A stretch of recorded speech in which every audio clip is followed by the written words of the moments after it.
اور ظاہرہ راستے بھی بند ہوئے، تو قطر نے یک طرفہ طور پر فیصلہ کرتے ہوئے پاکستان کے ساتھ جو معاہدہ تھا گیس کی LNG سپلائی کا، اس کو روک دیا ہے۔ تو اس معاہدے کے تعطل میں جانے کے بعد اب پاکستان کے پاس جو ہے وہ گیس کی سپلائی کم ہو گئی ہے، اور اس کا ایک فوری اثر جو ہے وہ آ گیا ہے انڈسٹری پہ۔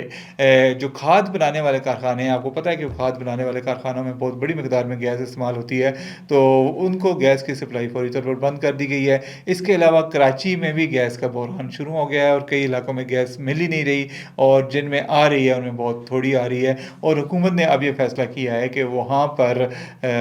گیس کی لوڈ شیڈنگ کی جائے، اور کوشش کی جائے کہ سحری اور افطاری کے اوقات میں گیس میسر رہے، اور اس کے علاوہ گیس پر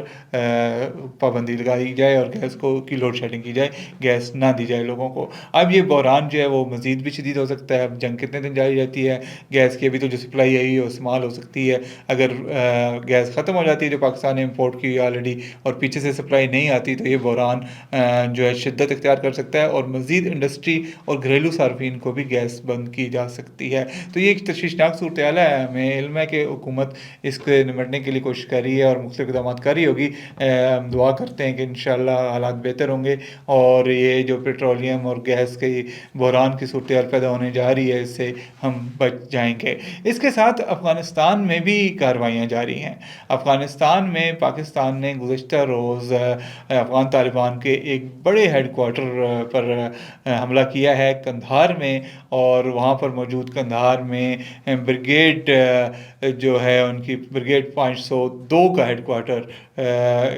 بریگیڈ 205 کا ہیڈ کوارٹر انہوں نے تباہ کر دیا، اور وہاں پہ بڑی تعداد میں جو اسلحہ ذخیرہ کیا گیا تھا اس کو بھی تباہ کر دیا ہے۔ پاکستان کا ریزالو اس سلسلے میں برقرار ہے۔ پاکستان کا یہ کہنا ہے کہ وہ افغانستان پر اس وقت تک حملے جاری رکھے گا جب تک افغان طالبان جو ہیں وہ دہشت گردوں کو پناہ دینا بند نہیں کرتے، اور اس سلسلے میں پاکستان کے مطالبات تسلیم نہیں کرتے۔ گزشتہ روز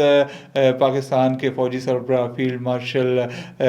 حافظ عاصم منیر صاحب نے مغربی بارڈر کا دورہ بھی کیا ہے، اور وہاں پہ انہوں نے فوجیوں سے خطاب کیا ہے، انہوں نے ان کے حوصلے بڑھائے ہیں، اور انہوں نے کہا ہے کہ پاکستان اپنی حفاظت اور سلامتی پر اور اپنے لوگوں کی سلامتی پر کمپرومائز نہیں کرے گا، اور ان کو درپیش خطرے کو کم سے کم کرنے کے لیے تمام ضروری اقدامات اٹھاتا رہے گا، جس کا مطلب یہی ہے کہ جب تک ہمارے لوگ محفوظ نہیں ہوں گے ہم آپ کو بھی محفوظ نہیں رہنے دیں گے، اور آپ پر حملے کرتے رہیں گے۔ اب صورتحال یہ ہے کہ اب تک پاکستان نے کافی کامیابیاں سمیٹی ہیں، کافی انفراسٹرکچر تباہ کر دیا ہے افغان طالبان کا، اور ابھی مزید کاروائیاں جاری ہیں۔ اب دیکھنا یہ ہے کہ پاکستان کب تک یہ حملے جاری رکھتا ہے۔ دوسری طرف جو افغان طالبان قیادت ہے وہ مسلسل غائب منظر عام سے، کوئی بیان نہیں آ رہا، کوئی ہمیں پتہ نہیں چل رہا کہ وہ کیا سوچ رہے ہیں، کہاں پہ ہیں یا نہیں، اور اس صورتحال میں کچھ افواہیں بھی چل رہی ہیں جو کہ غیر مصدقہ ہیں۔ ان میں کے مطابق جو ہیبت اللہ اخندزادہ ہیں جو طالبان کے سربراہ ہیں، ان کی ہلاکت کی اطلاع بھی ہے، ان کے بیٹے یا خاندان کی ہلاکت کی اطلاع بھی ہیں، جو کہ ظاہر ہے کنفرم نہیں ہے، لیکن چونکہ افغان قیادت مکمل طور پر غائب ہو گئی ہے، اس کی طرف سے کوئی بیان وغیرہ نہیں آ رہا، کوئی ثبوت نہیں دیا جا رہا اپنی موجودگی کا، اور یہ بھی نہیں پتا کہ وہ کہاں پہ ہیں کہاں نہیں ہیں، تو اس لحاظ سے اس وجہ سے یہ افواہیں گردش کر رہی ہیں، اور اس پہ بھی امید ہے کہ آئندہ آنے والے دنوں میں کچھ سچویشن کلیئر ہوگی، اور پاکستان بھی ہمیں بتائے گا کہ پاکستان کی جو افواج ہیں وہ بتائیں گی کہ انہوں نے کن کن بڑے طالبان لیڈروں کو ٹارگٹ کیا ہے، اور وہ خود بھی بتائیں گے کہ ان کے ساتھ کیا ہوا ہے۔ لیکن بہرحال کارروائی ادھر بھی جاری ہے، اور پاکستان نے اس پر جو ہے وہ ایک بورڈ لگا رکھا ہے، جو بھی مذاکرات کے لیے آ رہے ہیں اس کے سامنے ایبسلوٹلی ناٹ کا بورڈ لگا رکھا ہے۔ ایبسلوٹلی ناٹ آپ کو پتہ ہے بڑا ایک معروف جملہ ہے پاکستان کے حوالے سے، اور ماضی میں ایک پرائم منسٹر نے بولا تھا، اور ابھی پاکستان کر کے دکھا رہا ہے ایز فار ایز افغانستان کی سچویشن کنسرن ہے۔ اس سلسلے میں جو افغان طالبان ہیں وہ دنیا میں ہر ملک کے پاس جا رہے ہیں مذاکرات کے لیے، چین کے پاس گئے، قطر کے پاس، دبئی کے پاس، ترکی کے پاس، تو لیکن یہ کہ پاکستان نے کہا بھئی ہم فی الحال مذاکرات نہیں کر رہے اور ہم کاروائیاں جاری رکھیں گے۔ تو دیکھنا ہے کہ آنے والے دنوں میں کیا پاکستان اس پر حکمت عملی اختیار کرتا ہے اور کیا فائنلی افغان طالبان سے کوئی بات طے ہوتی ہے یا نہیں ہوتی، اس کا پتہ چل جائے گا. لیکن ظاہر ہے بیک ڈور کچھ بات چیت ہوتی بھی رہتی ہے، تو امید یہ کرنی چاہیے کہ حالات امن کی طرف جائیں گے. اب تیسرا ہمارا جو موضوع ہے وہ بڑا اہم موضوع ہے. یہ ہے بلوچستان میں جو صورتحال خراب ہوتی ہے، یا جو وہاں کے جو لوگ ہیں اور جو نوجوان ہیں ان میں جو ایک پاکستان مخالف بیانیہ جو پروان چڑھتا ہے، اس کی وجوہات کیا ہیں. اس کی وجوہات اس پہ ویسے کافی بات ہوئی، لیکن ابھی ریسنٹ جو کچھ اسٹڈیز وغیرہ ہوئی ہیں اس کے مطابق جو ایک وجہ بتائی جاتی تھی، ایک بڑا بیانیہ بتایا جاتا تھا کہ چونکہ بلوچستان میں جو ہے وہاں پہ تعمیر و ترقی نہیں ہے، وہاں پہ عام لوگوں کو سہولیات میسر نہیں ہیں، اور وہاں پہ سڑکیں نہیں ہیں یا ترقی کا دیگر عمل نہیں ہوتا، اور معاشی مسائل ہیں، بے روزگاری ہے، اور اس وجہ سے وہ ریاست کے خلاف ہیں. لیکن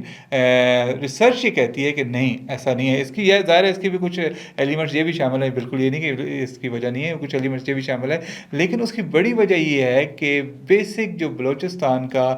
پاکستان کے ساتھ الحاق کی ایک بیس ہے، اس نظریے کو غلط طور پر پیش کیا گیا ہے، اور کچھ ایسے فیکٹرز ہیں، کچھ ایسے ایلیمنٹس ہیں جو ایک بلوچستان کے الحاق کو پاکستان کے ساتھ جو ہے اس کو متنازع بناتے ہیں اور بنانے کی کوشش کرتے ہیں. حالانکہ اس میں کوئی ابہام نہیں ہے. بلوچستان نے پورے نے سوائے ریاست کلات کے کچھ علاقے کے انہوں نے پاکستان کے ساتھ باقاعدہ الحاق کیا تھا اور اس کے بعد پاکستان میں شامل ہوئے تھے. لیکن اس میں جو وہاں پہ کچھ فورسز ہیں ایسی جو بلوچستان کو پاکستان سے الگ کرنے کے در پہ ہیں، وہ اس کو ایک نظریاتی بحث بنا کر تو نوجوانوں میں اس کو پھیلاتی ہیں. اس کو آج تک ریاست نے یا ریاستی اداروں نے اس انداز سے نہیں لیا، لیکن اب وہ لینا شروع ہو گئے ہیں، اور اب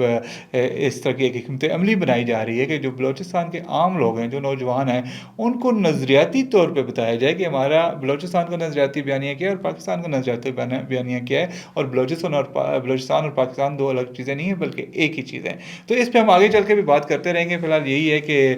جو بلوچستان ہے وہ پاکستان کا ایک بہت اہم صوبہ ہے، اور پاکستان کا سب سے زیادہ حصہ بلوچستان میں ہے، اور اس کے لوگ جو ہیں وہ پاکستان کے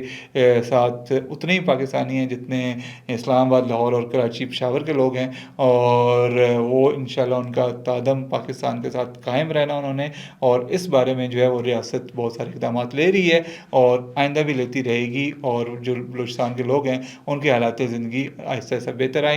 ہوں گے، اور ان کی اویئرنیس بھی بہتر ہوگی اس سارے موضوع کے بارے میں. آخری بات میں کرنا چاہ رہا ہوں، گزشتہ روز ایک فوٹیج آئی ہے سامنے، سوشل میڈیا پہ چل رہی تھی ایک ویڈیو جس میں ایک دکھایا گیا ہے کہ ایک نو عمر لڑکی جس نے بظاہر لڑکوں والے کپڑے پہنے ہوئے ہیں، اس کو کچھ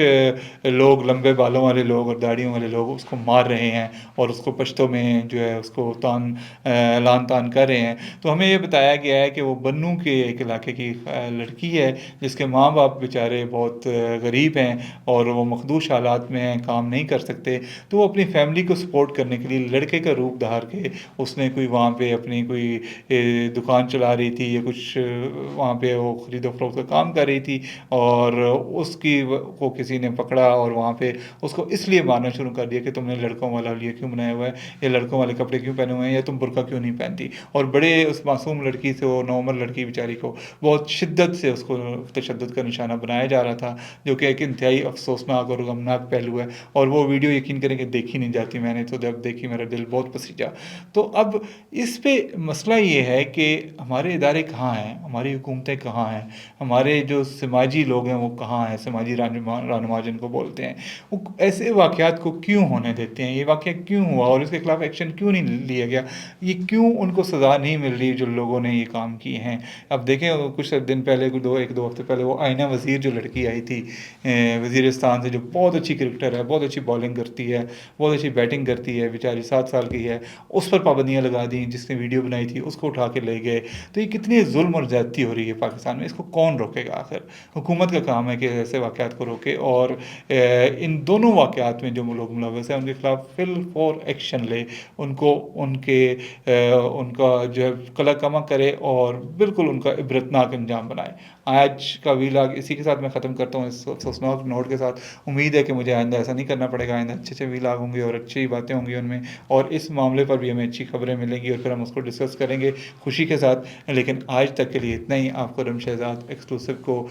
لائک کریں، سبسکرائب کریں اور شیئر کریں۔ بہت شکریہ۔